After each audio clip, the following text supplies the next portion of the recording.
Father's Day came quietly at first, just like any other day, but beneath the surface, everything was already breaking. I held a package that wasn't supposed to be there, a package that carried more than just contents. It carried years of silence, resentment, and a betrayal I didn't see coming until it was too late. The family I thought I knew was unraveling in ways I couldn't stop, and with every heartbeat, I realized that sometimes love isn't enough to keep people together. This is the story of how a simple gift became a turning point, how lines were drawn in the sand, and how the hardest battles are fought in the places we once called home.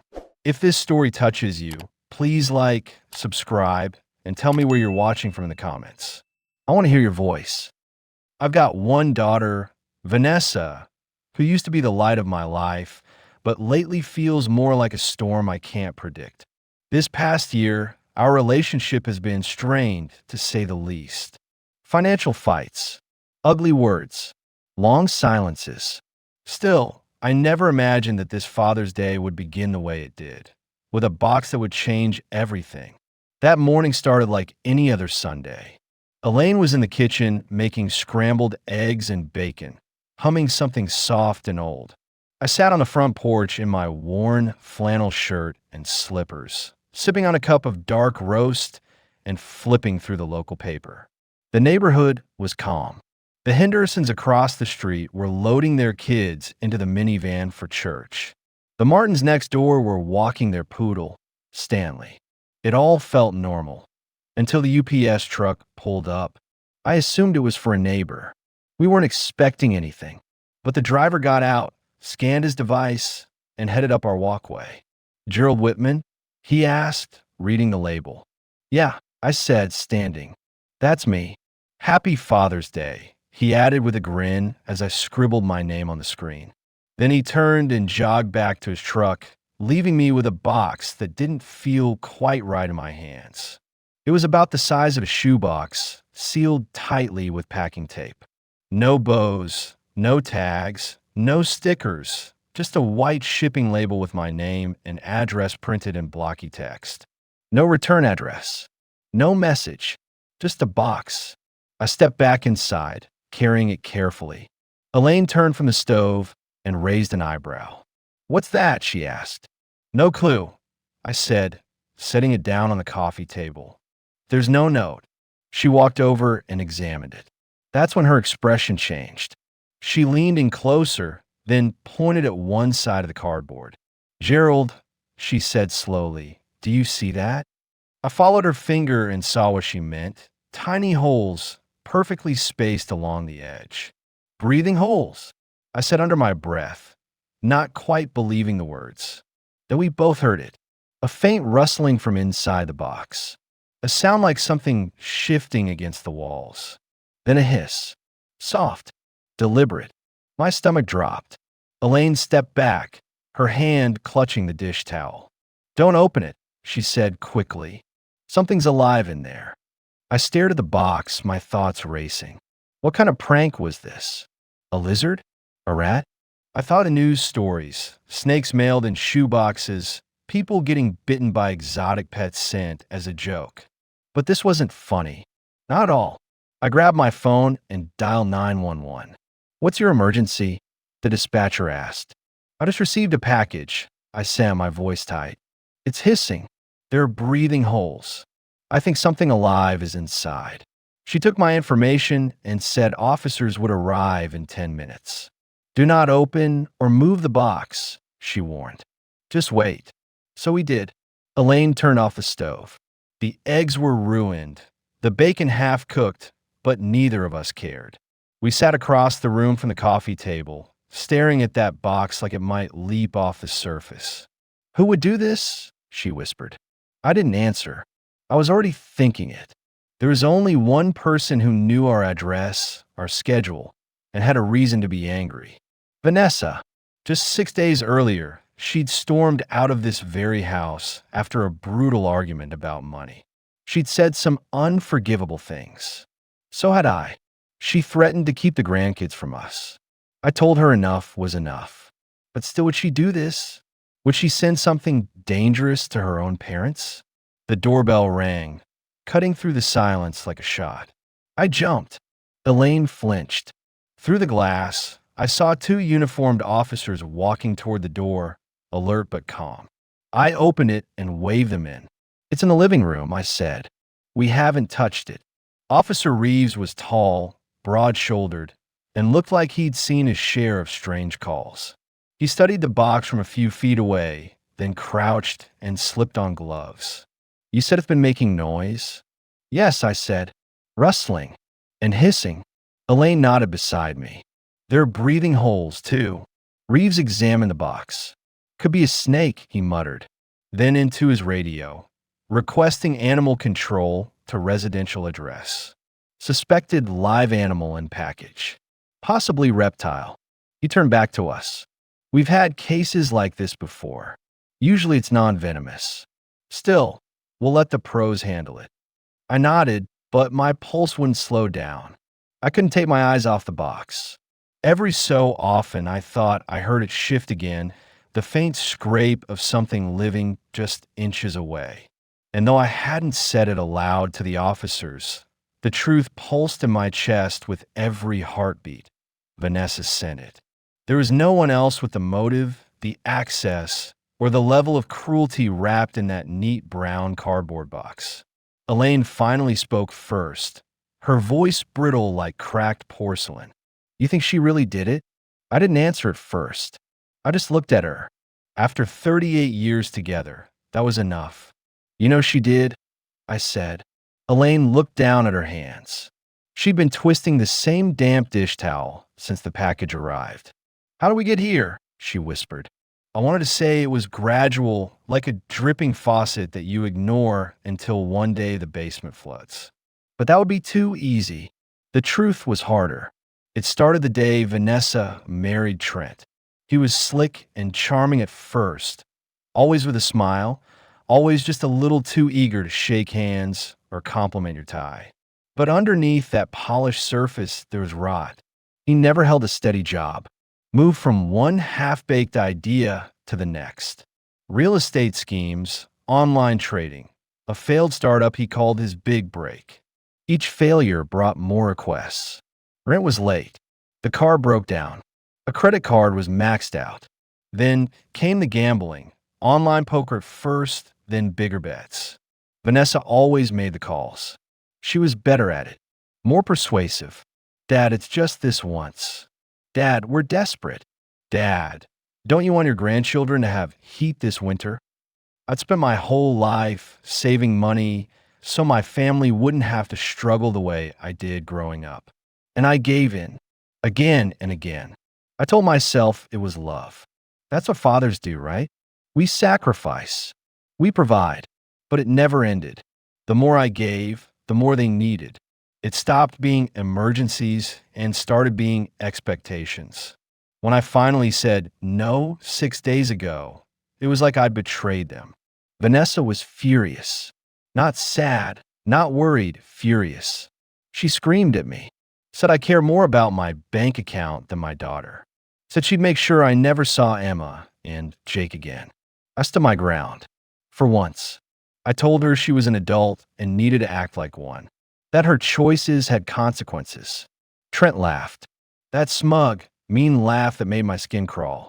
Vanessa's face twisted into something I didn't recognize. She grabbed her purse, said I'd regret this, and slammed the door so hard the picture of us on the wall fell and cracked. Now, here we were, less than a week later, and I was staring at an empty coffee table where a snake had nearly greeted me. I'd spent my entire adult life being careful, working long hours, avoiding debt, planning for retirement.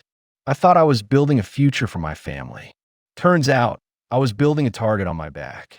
Elaine got up and poured us both fresh cups of coffee. We didn't drink it, just sat there, holding the warm mugs like they might anchor us in place. "We have to do something," she said softly. "We can't let this go on." I nodded, not because I had a plan, but because I knew she was right. Something had broken, and it wasn't just our trust. It was the entire framework of our relationship with Vanessa. She didn't see us as parents anymore. She saw us as resources, a wallet with a heartbeat. And Trent, he never saw us as anything but convenient. That night, I couldn't sleep. I walked through the house in the dark, pausing in the hallway outside Vanessa's old bedroom. It hadn't changed much. Trophies from high school. I was reading the newspaper in the living room, pretending to care about the sports section, when I heard the rumble of tires against her driveway. I glanced out the window and saw the brown UPS truck pulling in. I frowned. We weren't expecting anything, and Sunday deliveries were rare unless someone paid extra. I opened the door as the driver walked up the steps with a medium-sized package in hand. "Gerald Whitman?" he asked, scanning the label. I nodded. He smiled, handed me the box and his tablet to sign, then turned and left with a quick, "Happy Father's Day." I stood there for a second, the box balanced in one hand, the weight surprisingly light. It was tightly taped about the size of a shoebox, and the surface looked clean. No dents, no damage, no writing except my name and address. No return label. No sender. Just blank. I carried it into the living room, where Elaine had just come in wiping her hands on a dish towel. "We got a delivery," I said, setting the box on a coffee table. "From who?" she asked, glancing at it. "No idea. There's no name." She stepped closer, leaning in to study the sides, and that's when her entire demeanor changed. She reached out and tapped the surface with one finger, then pulled her hand back quickly. "Gerald," she said, her voice dropping, "don't you see these?" I looked where she pointed and saw them. Tiny, evenly spaced puncture marks along one side of the box. They weren't from damage. They were intentional, clean, purposeful, spaced just right to suggest something living needed air. Breathing holes. I felt a tightness in my chest. Elaine backed away slightly. "Is it moving?" I leaned in. For a moment, there was only silence, but then I heard it. A soft sound like dry leaves being brushed aside. Then a faint hiss. My blood turned cold. "Did you hear that?" I asked. Elaine nodded, her eyes wide. "Gerald, something's alive in there." I didn't know what to say. I just stared at the box, now sinister in its stillness. The previous week came rushing back to me. Vanessa's outburst, the threats, the venom in her voice when she said we'd regret this. I remembered the way Trent had smirked like he already knew something we didn't. And now here this was, a mysterious box, hand-delivered on a Sunday morning, containing something that hissed. "We need to call someone," Elaine whispered. I grabbed my phone and dialed 911 again. My hands were shaking as I explained what we'd received. The dispatcher was calm, asked detailed questions, and told us to step away from the box and wait for officers. "Do not attempt to open it," she said firmly. "Officers will be dispatched immediately."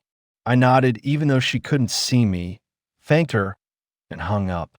Elaine and I moved to the far side of the room, staring at the box like it might explode. The silence between us was loud. We didn't speak about Vanessa, but we both thought it. Who else would do something like this? Who else had a reason to make us feel afraid in our own home? I thought of all the times I'd bailed her out. The credit cards, the rent payments, the lies about needing just one more loan. I thought of Emma and Jake, our grandkids, who she dangled like bait every time she wanted money. Now, instead of asking for help, she had sent this.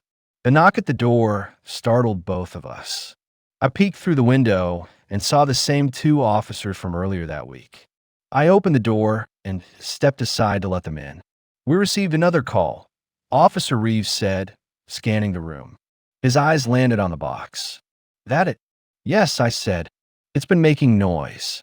"Hissing," Elaine added, "and it is breathing holes." Reeves approached it cautiously, pulling on latex gloves as he walked. He crouched beside it and examined the holes. "Same kind of box we saw earlier," he muttered. "Probably the same sender." He didn't say it, but I knew he suspected what we did, that this was connected to our daughter. He stood and reached for his radio, requesting animal control to 1247 Maple Street. We've got a suspected live animal inside a delivered package. Possible reptile. He looked back at us. You two should stay back until we get this removed. I nodded again, unable to look away. The box rustled once more, louder this time. There was no doubt in my mind anymore. Something was inside, and it was moving. Elaine reached for my hand and squeezed it. Her face was pale, her knuckles white, but she stayed calm. I could feel her trying to hold it together for my sake. Why would she do this? She whispered. Why now? I didn't answer. Because I didn't know. Or maybe I did, and I didn't want to say it out loud. The answer felt like poison in my throat. She did it because we said no. Because for the first time in her adult life, we had refused to bend, and this was how she responded. Animal control arrived 15 minutes later. A white van with blue letters pulled into the driveway, and a middle-aged man in a gray uniform stepped out with a thick black case. He entered our living room with practiced calm, asked a few questions, then approached the box. Elaine and I held our breath. With slow, steady hands, he cut the tape and peeled open the flaps. What he found made me sick. Coiled inside was a 3-foot corn snake, orange and red patterned, flicking its tongue at the light. It wasn't venomous, the man explained, but it could bite if provoked. It's definitely been in there a while, he added. Whoever packed this made sure it had air. He lifted it gently with a pair of thick gloves and placed it into a clear plastic carrier with air holes and a locking lid. Elaine stood beside me holding her breath, and even after the box was sealed, she didn't move. Corn snake, Mike said, straightening up. They're not venomous. People actually keep them as pets, but still, not something you deliver to someone's front porch in a cardboard box without warning. He looked around our living room like he expected to see something broken or dangerous, but everything was in place. Just a perfectly average home that had become the target of something twisted. Who would send a snake? He asked, more to himself than to us. But I heard Elaine let out a tiny breath like she was barely keeping herself together. You'd be surprised, Officer Reeves said from behind him. He was jotting something down in a small notepad, probably logging the incident. Then he looked at me. Do you have any idea who might have sent it, Mr. Whitman? I hesitated. My first instinct was to say her name, to finally say it out loud, but something in me still resisted. I wasn't ready to draw that line yet. Not in front of strangers. Not before I had something more than a gut feeling and a series of awful coincidences.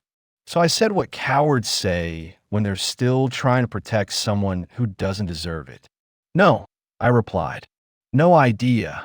Reeves gave me a long look, not judgmental, just perceptive. He'd heard that answer before, probably from spouses and parents and friends who wanted to believe there was still a chance for things to turn around. He didn't press me, just nodded, made a note, and said, if you think of anything, or if anything else happens, call us immediately. Mike packed up the box, now empty and slightly dented from the snake's movement, and told us he'd take the animal to a local rescue center. This isn't its fault, he said. It was just a pawn in whatever game someone's playing. That line hit harder than it should have. A pawn. That's what I felt like too. A piece in some cruel game where the rules kept changing and the goal was no longer love or family. It was control. Once they left, Elaine and I sat on a couch, neither of us touching our cold coffee cups. The silence was heavier than the snake had been. We can't pretend this is nothing, Elaine said finally. Not anymore. I nodded. I know. You think she's going to stop? She asked, her voice soft but edged with fear. I didn't want to answer, because I didn't think she would. Not until we made it clear that we were no longer playing along. Elaine stood and walked to the kitchen, starting to clean dishes that didn't need cleaning, scrubbing the already scrubbed counters. It was her way of coping.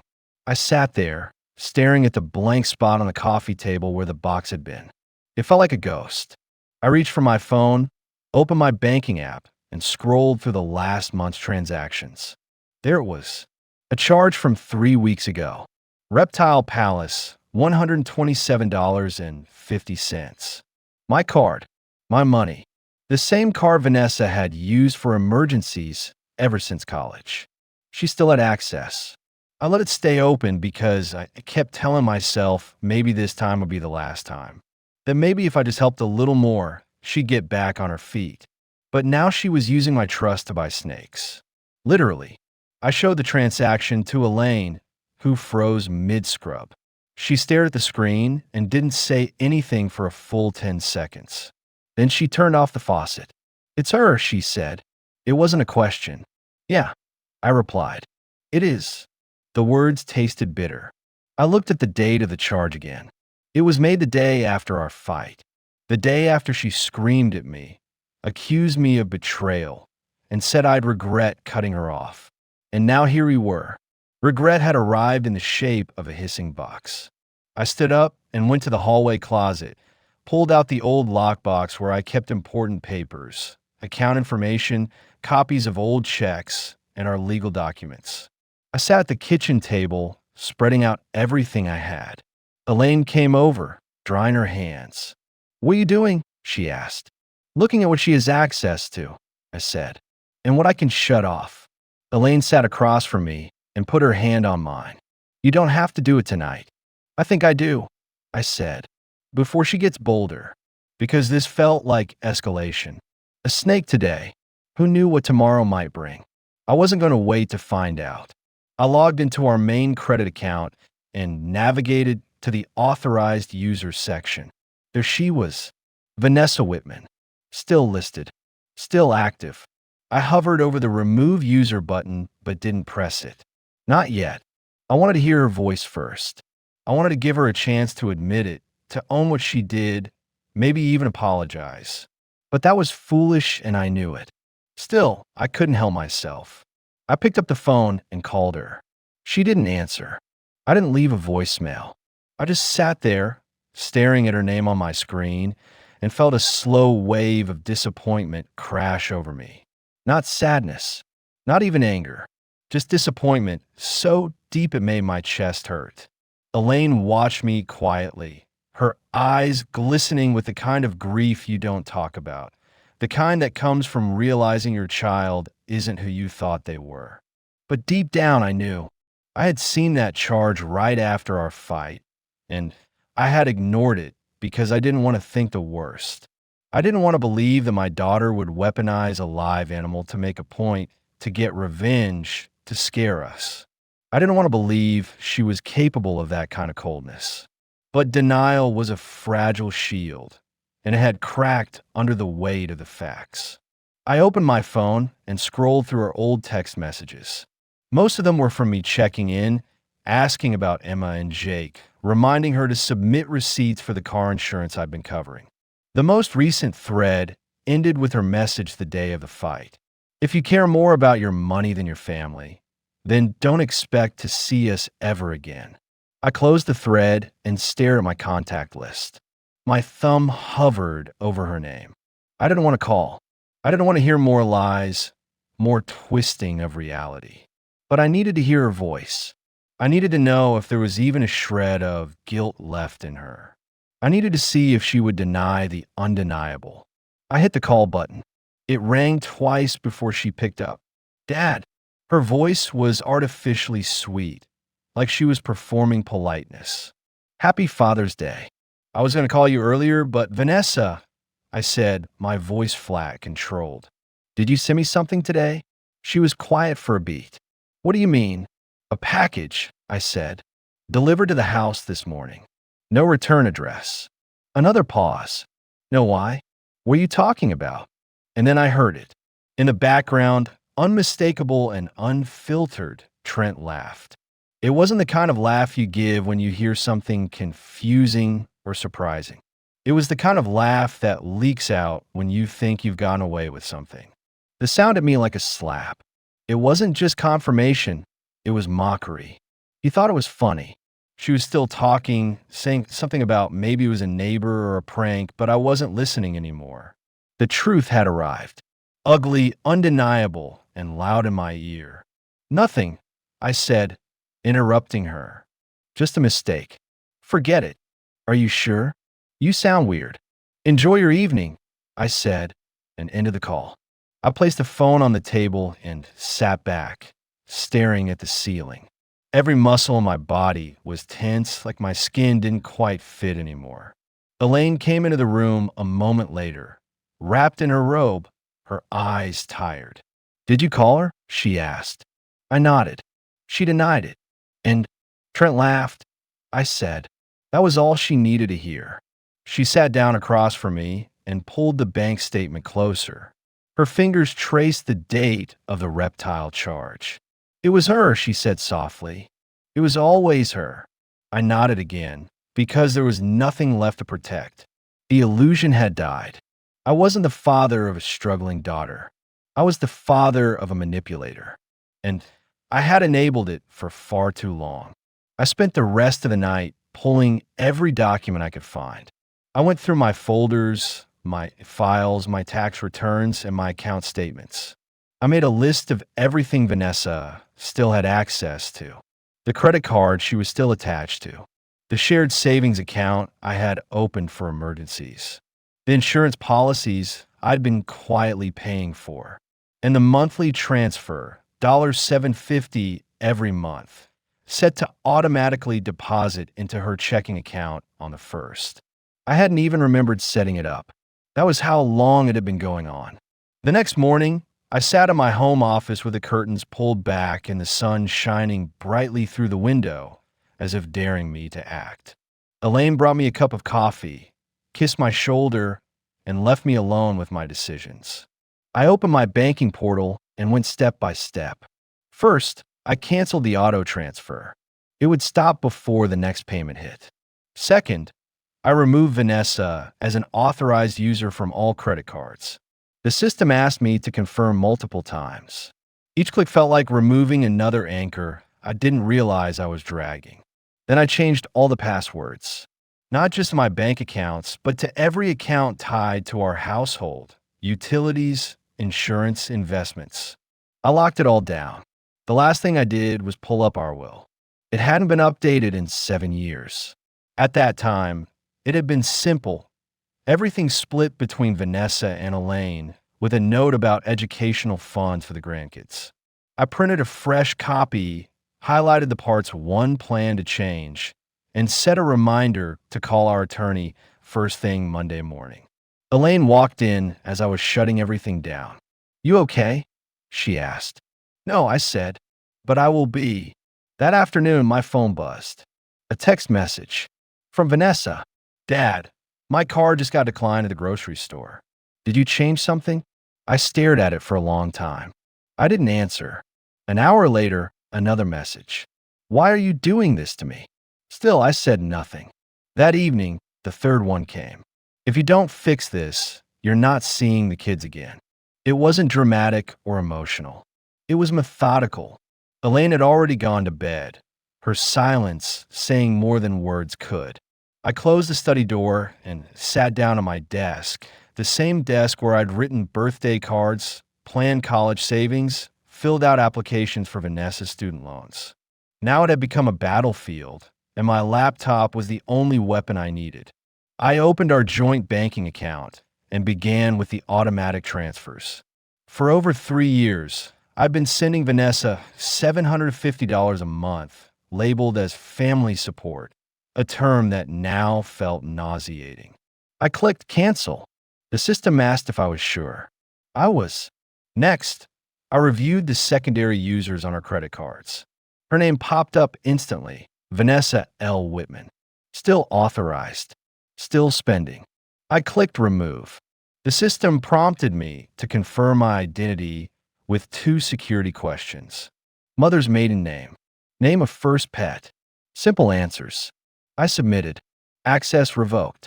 Then came the gym membership. I remembered Vanessa insisting it was vital for her mental health. It's the only thing keeping me grounded, she'd said during one of her calls, right after crying about Trent's gambling debt. The charge hit my card every month like clockwork.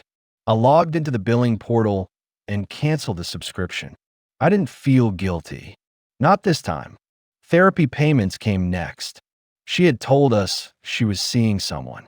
I paid the bill because I believed that even if she didn't appreciate the help, maybe professional guidance could steer her back to who she used to be.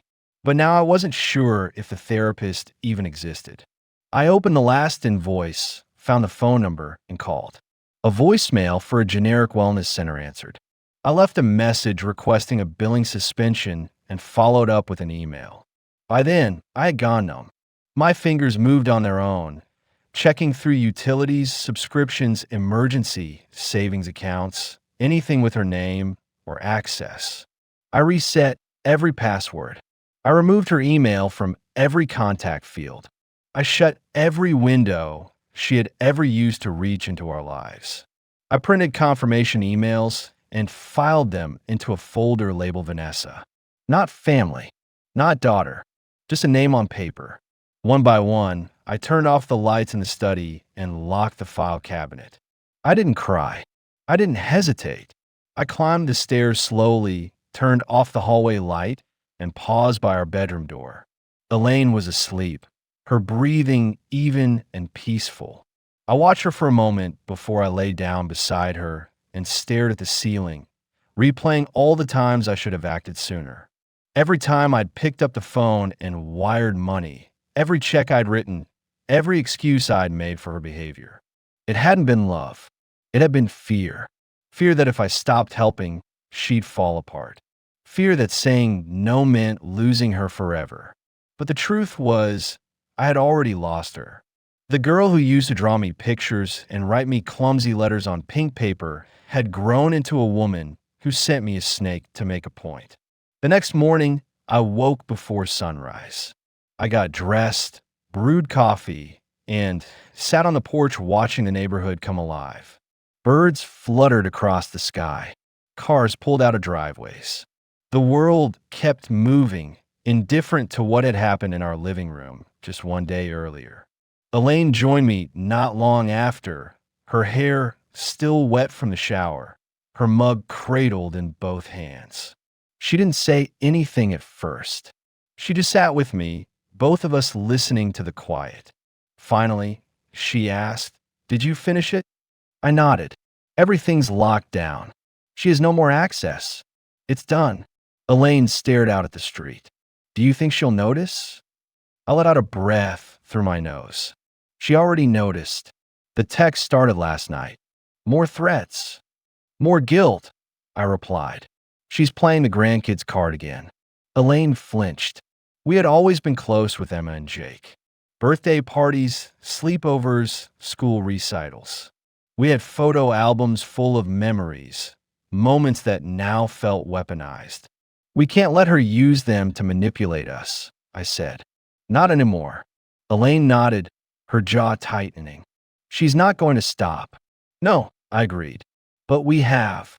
That afternoon, I made a call to Margaret Summers, our family attorney for the last 15 years.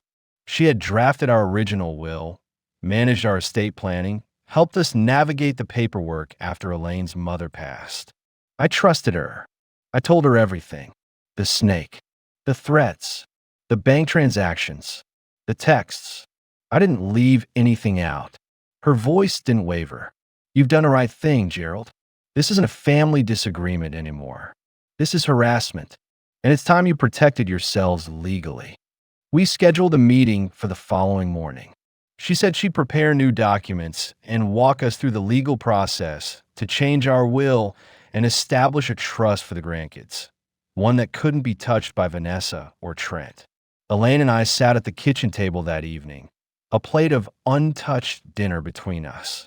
I could tell she was struggling, not with the decision, but with the grief that came with it.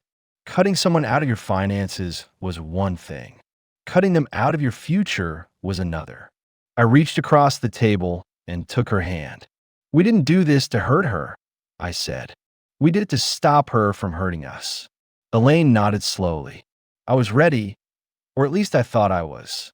What I wasn't ready for was the sound of screeching tires tearing into our driveway at 7:38 a.m., followed by two car doors slamming in rapid succession. Elaine flinched, nearly spilling her coffee.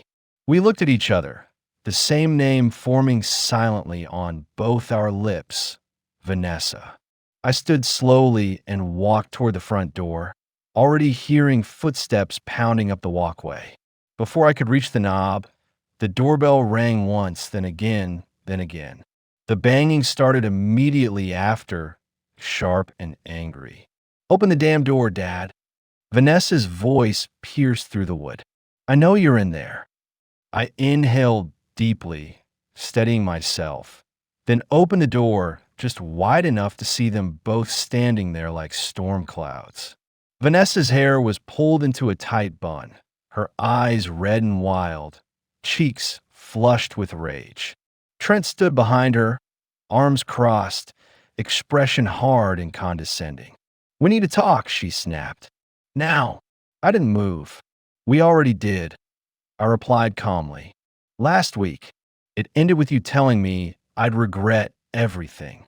"Yeah," she hissed, stepping closer. "And you will if you don't fix this now. My card was declined. My rent's due. You cut me off without warning. What the hell is wrong with you?" I didn't respond. I just held the line, literally and figuratively, standing in the doorway, unmoved. Trent leaned forward. "Look, old man, maybe you didn't think this through. You've got the money. She's your daughter. And those kids are your grandkids. Are you really going to let them suffer over some dumb misunderstanding?" "This isn't a misunderstanding," I said, my voice steady. "It's a decision. One that should have been made a long time ago." Vanessa's mouth opened, then closed. She wasn't used to this version of me. She was used to the father who bent over backwards, who apologized even when he wasn't wrong, who wrote checks to keep the peace. "I needed that money for groceries," she said, her voice tightening into a cry. "Jake's outgrown his shoes. Emma's teacher wants her to go on a field trip, and we don't have it right now. Why would you do this to us?" "I didn't do this to you," I said, my tone cool. "You did this to yourself when you made threats, sent a live animal to our home, and treated us like an ATM. This is not about the kids. This is about your choices." "You have no proof it was me," she said quickly, her eyes darting. "You can't prove any of that. And even if you could, what kind of father just abandons his family? The kind who's finally learned that enabling abuse isn't love?" I replied. "And you don't have to confess anything. The evidence speaks for itself. The charge on my card, the timing, the threats, the snake. And now this, showing up to demand money like collectors pounding on the door. You're not here to make amends. You're here because the money stopped." Trent took a step forward. "You think cutting us off makes you powerful? We know where you live. We know your routines. Don't think we won't fight back." That was it. The final nail. The mask was off. The threat was real. I felt Elaine behind me now, standing quietly in the hallway, listening. I didn't let my fear show. "Are you threatening me?" I asked. "Because if you are, I can call the same officer who handled the snake incident. I'm sure he'd love to hear that this visit wasn't just about talking." Trent scoffed and looked away, but Vanessa grabbed his arm and pulled him back. "Dad, please," she said, switching tactics, softening her voice, suddenly looking like a scared little girl. "You raised me better than this. You always told me family comes first. Please don't do this. Don't punish us for a mistake." "This isn't a punishment," I said. "It's a boundary. You've crossed everyone I ever had. You've lied, manipulated, and used your own children as bargaining chips. That's not family.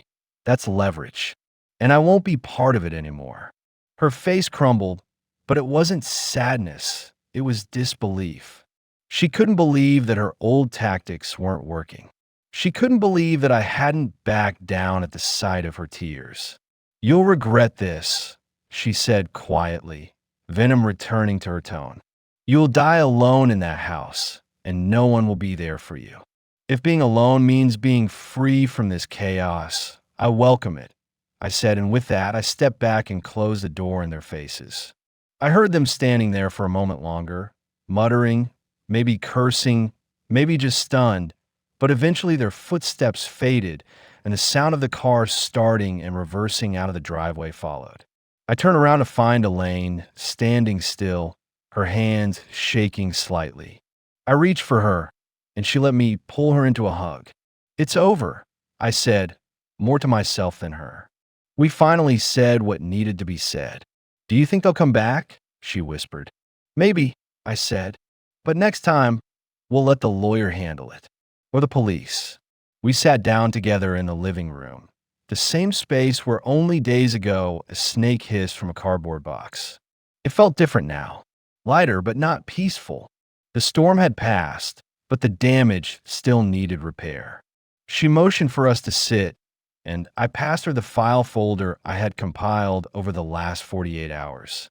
Bank statements, credit card removals, screenshots of text messages, a printed copy of the police report from the snake incident. She reviewed them with quiet nods, pausing only once to squint at the Reptile Palace charge. "This is enough," she said softly. "Enough to revise your will, build a trust for the grandchildren, and if needed, file a protective injunction." Elaine looked at me, then back at Margaret. "We're not sure we want to go that far yet," she said, her voice soft but firm. "But we do want to make sure everything is protected. Our peace, our savings, our future." Margaret gave a small nod, then opened her desk drawer to pull out a stack of forms. But instead of handing them to us, she hesitated. Her hand shifted to a sealed envelope, cream-colored with our names typed neatly on the front.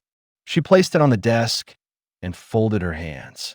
"Before we begin, there's something you need to see," she said. "This came to my office last week." I stared at it, unsure whether to touch it. Margaret continued. "It was delivered by courier. No return address. Inside was a notarized letter, an application requesting power of attorney over both your assets." Elaine gasped. I reached for the envelope and carefully broke the seal. Inside was a typed letter signed by Vanessa, dated exactly 6 days ago, one day before the snake. The timing hit like a punch to the ribs. She had planned this. Not just the intimidation or the financial tantrum, but a legal ambush.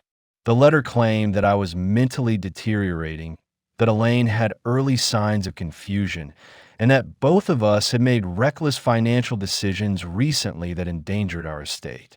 She had included fabricated evidence, a printout of a fake doctor's note, a statement from someone listed as a family friend, and screenshots of my financial transfers, twisted to look like I had been giving money to scammers online. I read the letter twice, every word cutting deeper than the last. It wasn't just a betrayal, it was character assassination. It was an attempt to legally declare us unfit to manage our own lives. "She filed this?" I asked. Margaret nodded. "She attempted to, but I refused to process it. Not only because I know both of you personally, but because it smelled wrong from the beginning. That's why I didn't call you immediately. I wanted to gather context before sounding the alarm." Elaine reached across the desk and grabbed my hand. Her grip was ice cold. "She tried to take everything," she whispered. "Not just money, our autonomy, our dignity." "I didn't know she had sunk this low," I said, and even as the words left my mouth, I realized I had known. Somewhere deep down, I had feared exactly this, that it wasn't just about entitlement. It was about control, about erasing the people who raised her so she could rewrite the rules. Margaret tapped the papers gently. "We'll address this legally, quietly if possible, but I strongly recommend we file a formal notice to revoke any access she may still have and register a protective clause on your accounts to prevent future fraud." I nodded, too stunned to speak. She handed us the updated will to review.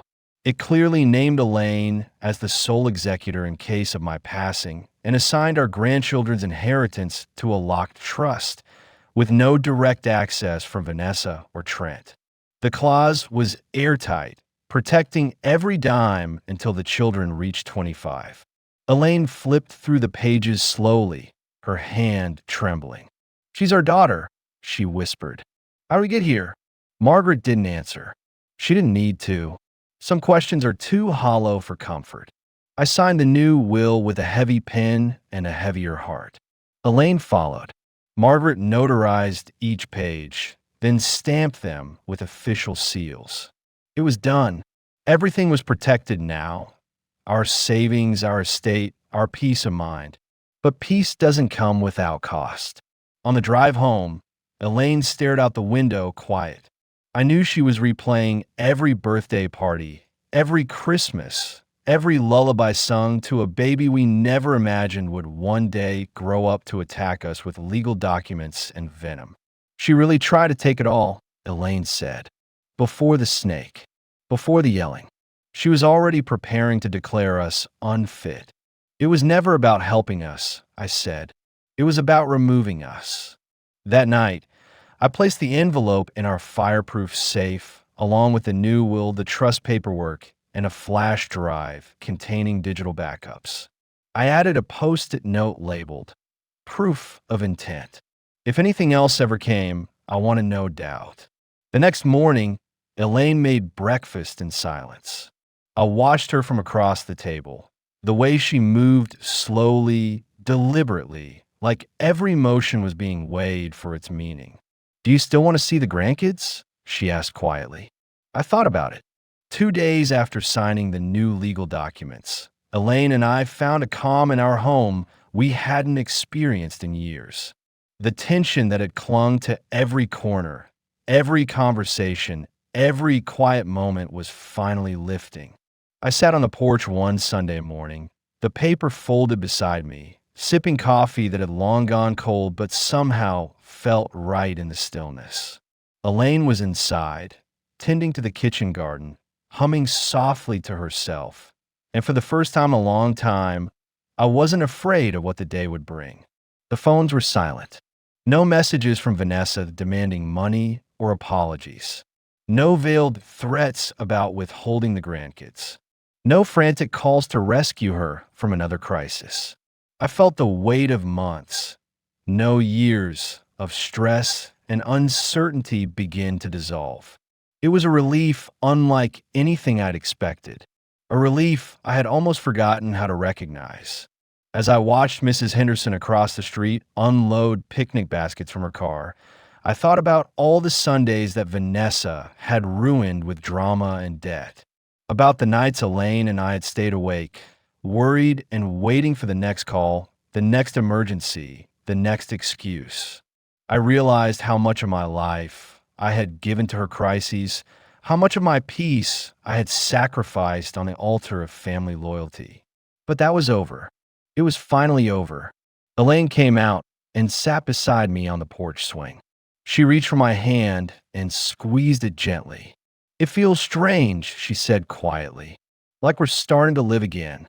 I nodded. "It does." We sat in companionable silence, listening to the neighborhood wake up around us. Then Elaine spoke again. "Do you think Vanessa knows?" I sighed. "She has to. The restraining order will be served soon, and the trust for the kids is already in place. She can't ignore the changes." Elaine's face was pensive. "She's going to be angry." "More than angry," I admitted. "But that's not our problem anymore." We talked about what might come next, about how Vanessa might escalate, or try to find other ways to manipulate, or even cut us out of the grandchildren's lives completely. But we also talked about what we had gained: freedom. Freedom to live without fear. Freedom to plan for our future without threats. Freedom to love our grandkids on our own terms, protected from games and blackmail. That week, Margaret called to confirm that all the paperwork was filed and approved. The will was legally binding, the trust established, and the restraining order granted. Vanessa and Trent had been officially cut off. It felt like a victory, but it also felt like a goodbye. I sat at my desk that evening and opened a photo album. Pictures of Emma and Jake laughing, of birthday cakes and family vacations, of moments when everything was still whole. I traced their faces with my finger and whispered a quiet promise. You will be protected. Elaine joined me and wrapped an arm around my shoulder. We were ready to face whatever came next together, because after all the betrayal, the threats, the pain, we had reclaimed our lives. And that was the greatest gift we could give ourselves. The sun set quietly over our neighborhood as Elaine and I sat together on the porch for the first time in months without the shadow of crisis looming over us. The tension that had haunted every conversation, every phone ring, every knock at the door had finally lifted. But the relief was tempered by the knowledge that this peace was hard-won and that some wounds might never fully heal. The legal protections were in place. The trust for Emma and Jake's education, the restraining order barring Vanessa and Trent from contact, and the revisal that ensured our assets could no longer be manipulated or stolen. But beyond the paperwork was a deeper, more painful truth. We had drawn the final line. It wasn't just about money or control anymore. It was about self-respect, dignity, and the recognition that love sometimes means saying no, sometimes means walking away. Elaine leaned her head against my shoulder, her hand finding mine in the fading light. Do you regret it? She whispered. I shook my head slowly. No, I regret the years I spent afraid to stand up, afraid to lose a daughter who wasn't really there anymore. But I don't regret protecting our family. She nodded. It's the hardest choice we've ever made. I thought of the little girl Vanessa used to be, the one who sang off-key songs in the kitchen, who scraped her knees learning to ride a bike, who once wanted nothing more than to bake cookies with her grandmother. That girl was buried beneath layers of pain and anger, layers we never had the power to peel back. And while part of me mourned that loss, another part knew that holding on to the illusion was destroying us. Our grandchildren would be raised knowing love was unconditional and safe, not conditional on money or threats. The phone rang unexpectedly. I glanced at the screen. Unknown number. My heart skipped, but I didn't hesitate. I answered. Dad. Vanessa's voice was quieter than I remembered, almost hesitant. I just wanted to say I'm sorry. The words were raw and unfamiliar. I know I hurt you. I know I scared you. And I know I lost my way. I paused, unsure how to respond. This was new. This was different. I can't promise I'll be perfect, but I want to try. For you, for Mom, and for Emma and Jake. Tears welled in my eyes. I'm here, I said softly. Whenever you're ready. After we hung up, Elaine squeezed my hand. Maybe this is the beginning of healing. Maybe, I agreed. But I also knew that healing wasn't a straight path. It was a journey filled with setbacks and progress, forgiveness and boundaries. That night, I sat alone and wrote a letter to Vanessa, to our grandchildren, to myself. I wrote about the love that never faded, about the pain that had driven us apart, and about the hope that one day we could rebuild what was broken. I closed the letter and placed it in a drawer. Sometimes, love isn't about fixing everything right away. Sometimes it's about holding on to hope and protecting yourself until the day you can try again. The snake in the box was a symbol, not just of betrayal, but of awakening.